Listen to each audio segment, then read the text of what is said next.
လေကွင်းလယ်မှာရှိတဲ့ရေတွင်းရှည်ကြီးတွင်ကအေယာမပူဖောင်းတွေထုတ်လွတ်လာပြီးသူတို့ရွေ့လျားသွားကြတယ်တခုခုကြီးကြီးမားမားရွေ့လျားနေတယ်လို့ပဲဒီရေတွင်းကရွာမှာနှစ်ပေါင်းများစွာရှိနေပေမဲ့ရေကအစိမ်းရောင်နဲ့မိုင်းညိုညိုဖြစ်နေတော့ဘသူမှအနားကိုမလာကြဘူးအဲ့ဒီမှာဘီလူးတစ်ကောင်ရှိနေနိုင်တယ်လို့ကျွန်တော်တန်တရားဝင်မိတယ်ဒါနဲ့ကျွန်တော်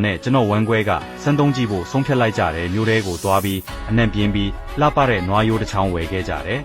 ကျွန်တော်တို့ကတန်ကြိုးနဲ့ကြည့်ပြီးရေတွင်းလယ်မှာပစ်ချလိုက်တဲ့တန်ကြိုးရဲ့တစ်ဖက်ဆုံးကဘေးနားကတစ်သားပိုင်းစတစ်ခုမှာကတ်နေရဲ့3နာရီကြာတော့ကျွန်တော်တို့ပြန်လာပြီးတန်ကြိုးကိုဆွဲကြတယ်ဒါပေမဲ့အယိုးကပျောက်သွားတယ်အယိုးကအရန်ပေါ်ပါလုံးနဲ့ဘီလူးကြီးကအားလုံးကိုစားပစ်လိုက်တဲ့ရေတွေကပွက်ဆူနေစေအထဲမှာတစ်ခုကြီးတစ်ခုရှိနေတယ်လို့ပဲ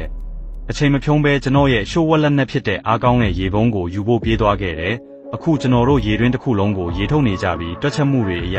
မိနစ်20အတွင်းရေတွေပျောက်ကွယ်သွားလိမ့်မယ်ပြီးတော့အောက်မှာရှိတာကိုကျွန်တော်တို့ရင်ဆိုင်ရတော့မယ်ငါးကြီးတစ်ကောင်လားမသိတဲ့ဘီလူးတစ်ကောင်လားအဆုံးထိစောင့်ကြည့်ပြီးအဖြေရှာကြည့်ပါဒါကထိတ်လန့်စရာရုပ်ရှင်အစ်စ်မှာပါရေထဲမှာပါရှိလဲငါရှိလားမရှိဘူးနော်ဘယ်သူရှိတာ